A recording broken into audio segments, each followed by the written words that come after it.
A ação do diabo entre Jesus e Barrabás. Eu cumprimento a todos com a paz do Senhor. Mateus, capítulo 27 e o verso 21. O governador, pois, perguntou-lhes: qual dos dois quereis que eu vos solte? E disseram: Barrabás. Lúcifer significa o portador da luz, ou a estrela da manhã. Na tradição cristã, é um dos nomes do diabo. A palavra Lúcifer vem do latim, que significa luz, ou filho da alva, como se encontra em muitos registros. É muito triste saber que muitas pessoas não acreditam na existência de Satanás. E a sua maior sacada é colocar na cabeça do homem que ele não existe.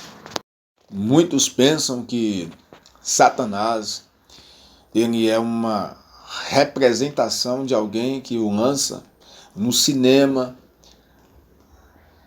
novela, teatro, carnaval, fantasias, literaturas, folclore e outras áreas também que eles veem a alegoria, a figura do diabo.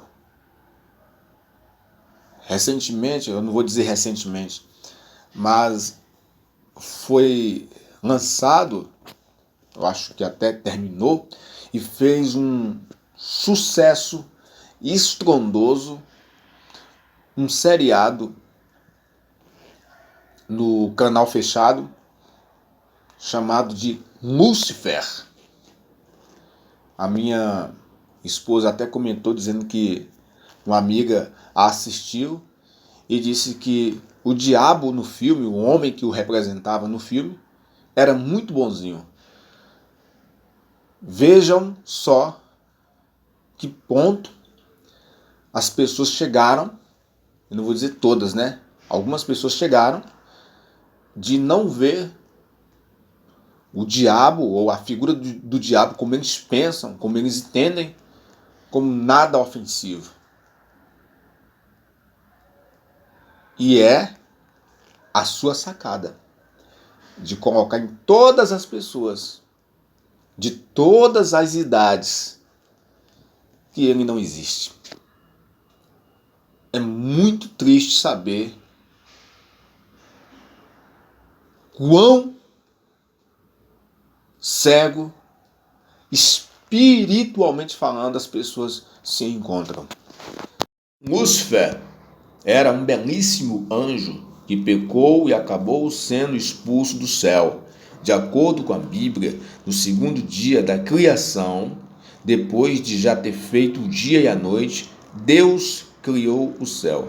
Nesse mesmo dia surgiram os anjos. Um deles que impressionava por sua beleza era Lúcifer.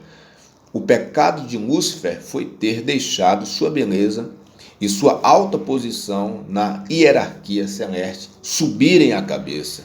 Orgulhoso, ele decidiu que queria construir seu trono acima de Deus.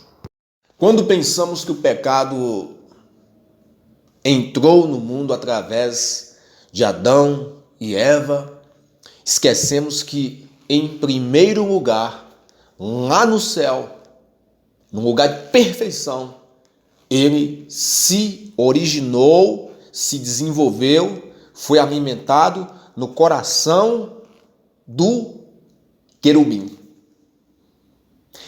Ele teve tempo suficiente para enganar a terça parte dos anjos.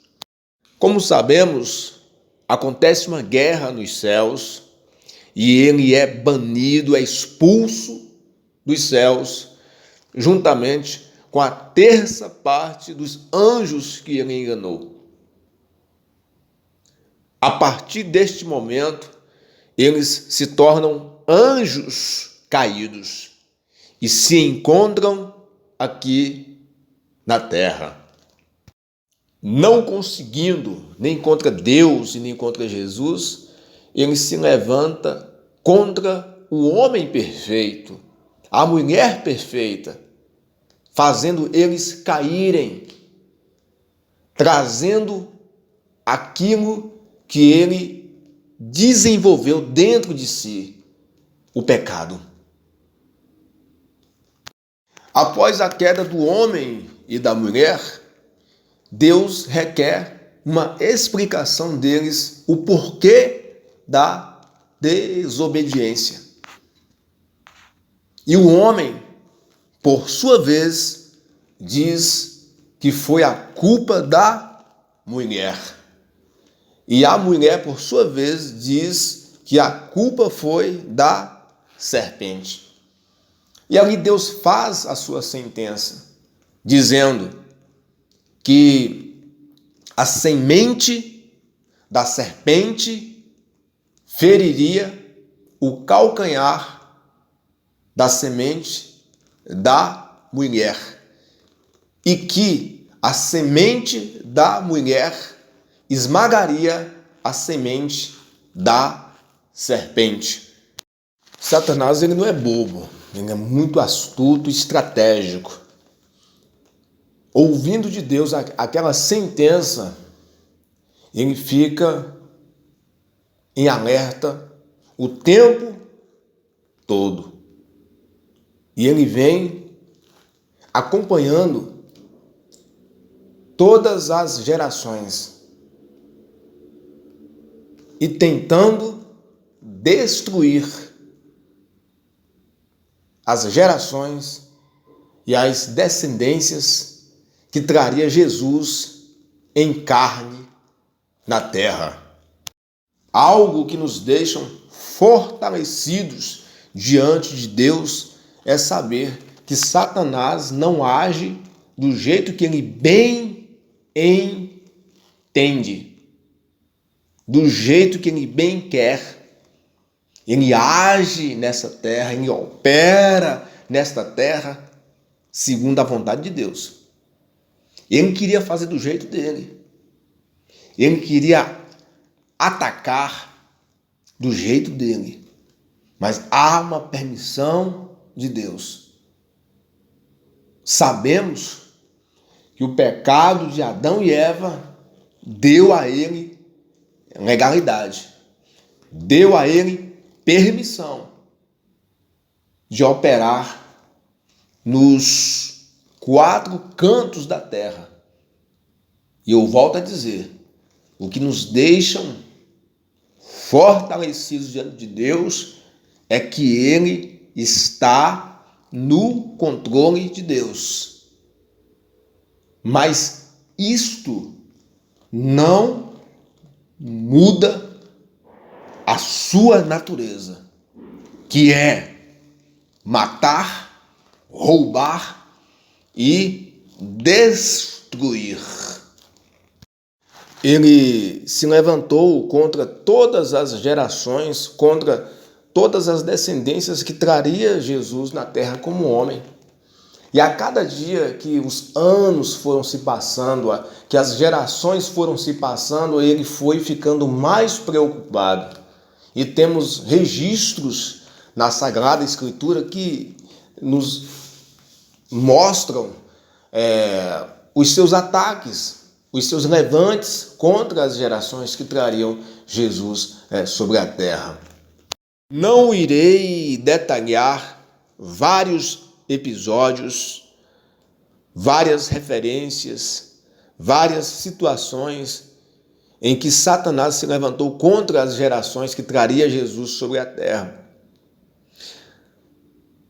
Finalmente, Jesus nasce.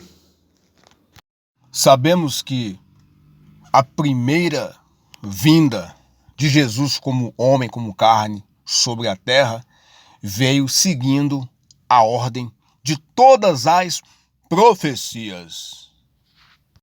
A fúria de Satanás se inicia ali, quando ele tenta confundir a cabeça de José, quando este não teve relações com Maria, sua noiva.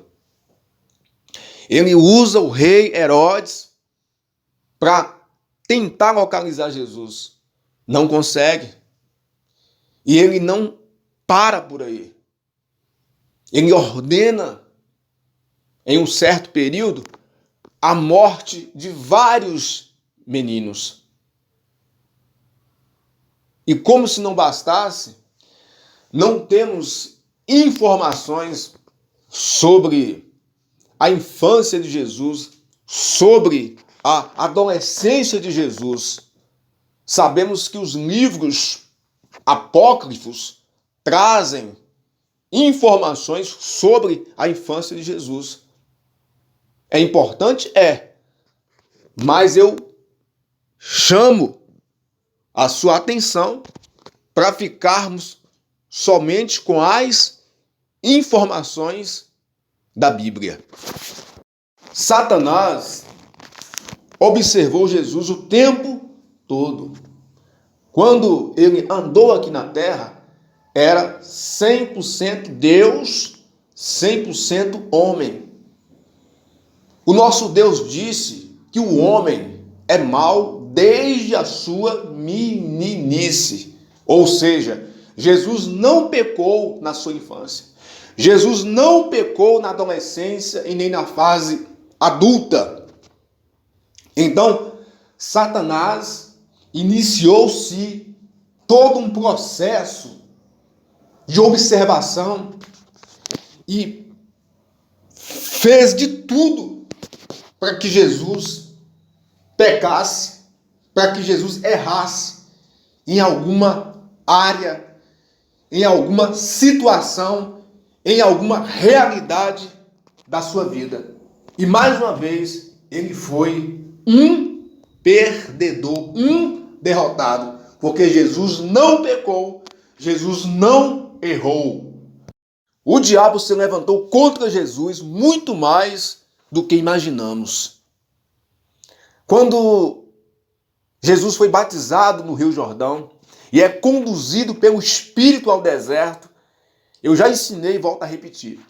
Aquele deserto não foi qualquer um.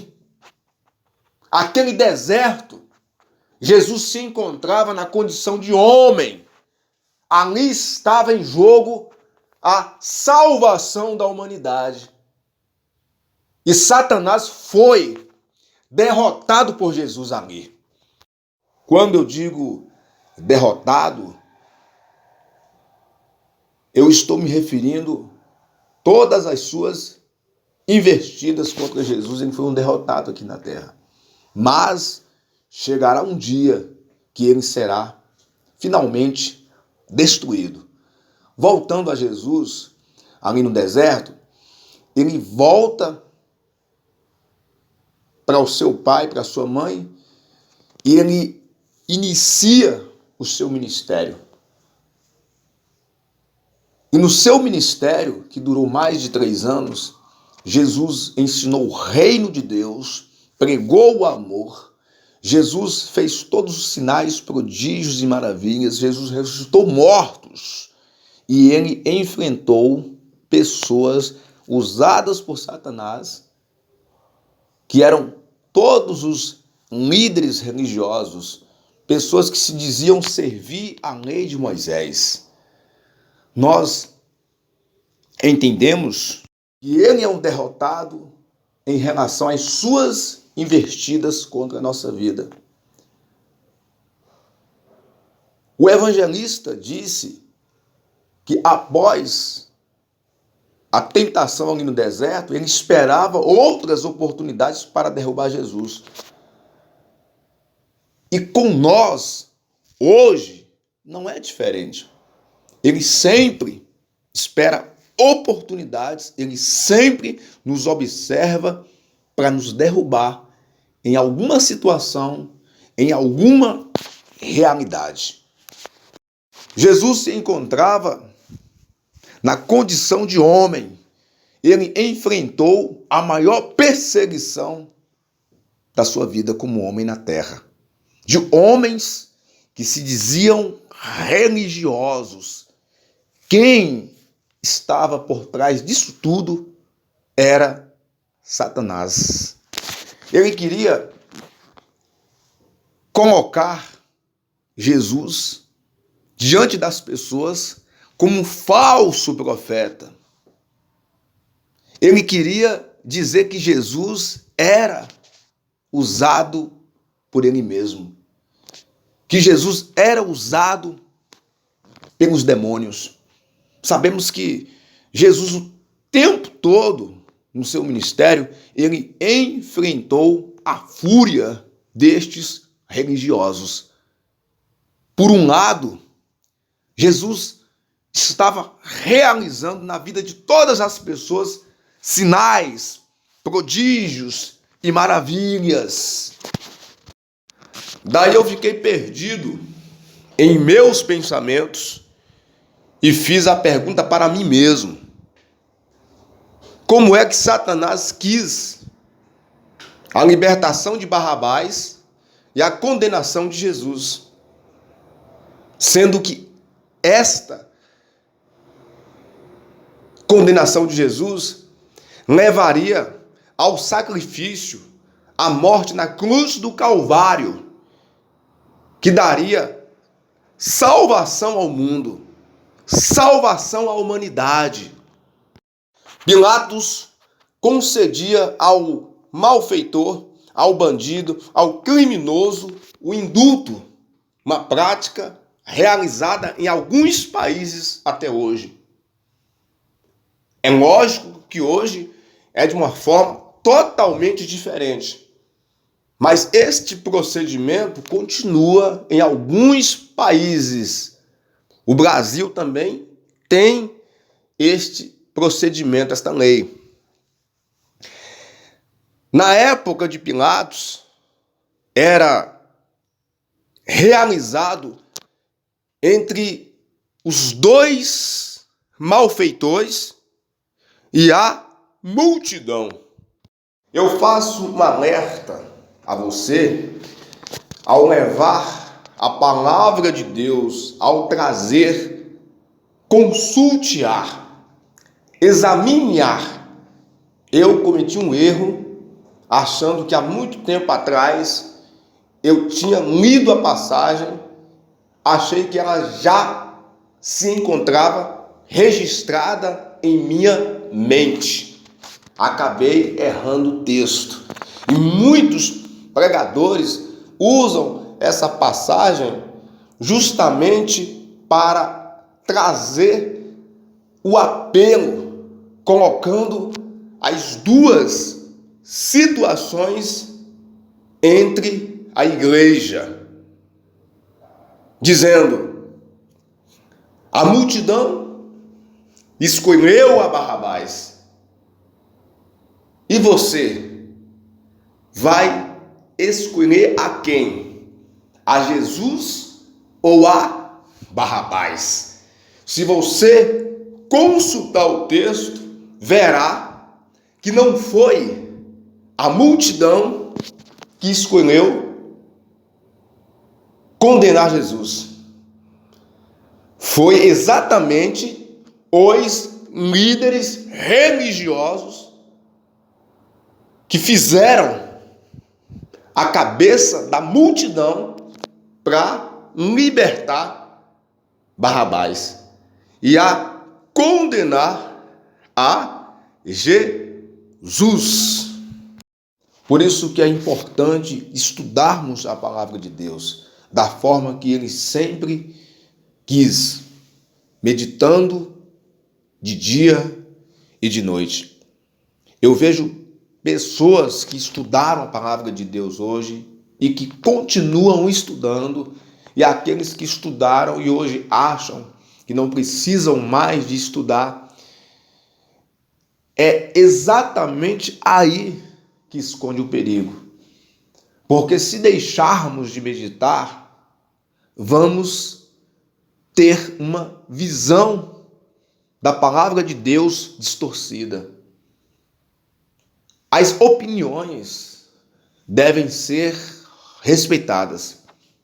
Ao conversar com um irmão de uma outra denominação, ele disse que Satanás não sabia do plano da salvação. Não sabia que a morte de Jesus traria a salvação da humanidade. Eu fiquei impressionado com o ponto de vista desse irmão. Como eu falei, opiniões devem ser respeitadas. Mas eu, na minha perspectiva, eu entendo que a palavra de Deus deixa muito claro que Satanás sabia sim que a morte de Jesus traria a salvação à humanidade.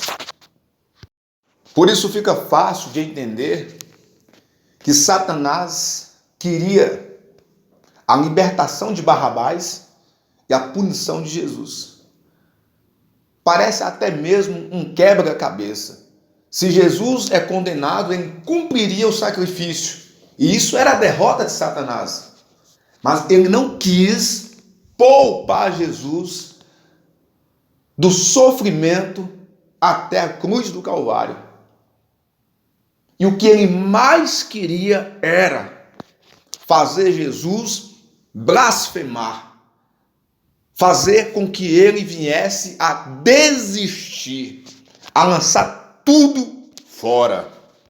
Quando vemos em o Antigo Testamento, pela boca de todos os profetas, e isso vem se cumprir em o Novo Testamento, vemos a aparição de Judas Iscariotes, escolhido por Jesus, mas que foi o traidor. E muitas pessoas dizem, como eu sempre tenho falado, as opiniões, os pontos de vistas devem ser respeitados. Mas à luz das Escrituras, Judas Iscariotes e todas as realidades em volta de Jesus não aconteceram para ajudar a cumprir as profecias. Na verdade, Judas Iscariotes e todas as realidades que aconteceram na vida de Jesus, as profecias já tinham o quê? Previsto. Então é um erro dizer que Judas ajudou a cumprir as profecias. Não, as profecias já falaram que ele ia surgir para cumprir. E Satanás queria agir com toda a sua violência, ao seu bel prazer. Mas desde o início de tudo, até ao final da sua existência como espírito, ele só agirá dentro da permissão de Deus. Parece um quebra-cabeças, mas na verdade não é. Satanás quis a libertação de Barrabás e a condenação de Jesus. Parece uma incoerência. Por que ele quis a condenação de Jesus? Sendo que esta levaria ao sacrifício e este salvaria a humanidade. Jesus enfrentou uma pressão psicológica no deserto, outra no Getsêmani e a pior de todas, na tortura que o levaria à cruz no Calvário. Satanás é real Ele não é uma personificação do mal. Ele não é folclore e nem superstição. Existe. E ele está altamente revoltado e com muita fúria, porque o tempo é o seu inimigo. O seu tempo está se esgotando. Não tendo condições de atacar a Deus e nem a Jesus, ele está atacando incansavelmente o homem, que é a imagem e semelhança de Deus. Independentemente da vida de qualquer homem ou mulher que vivem fazendo a vontade desse mundo, ele tem inveja destas pessoas que estão andando errantes neste mundo. Exatamente porque estas pessoas ainda têm chance. A porta da salvação se encontra aberta para estas pessoas. Já para ele, não.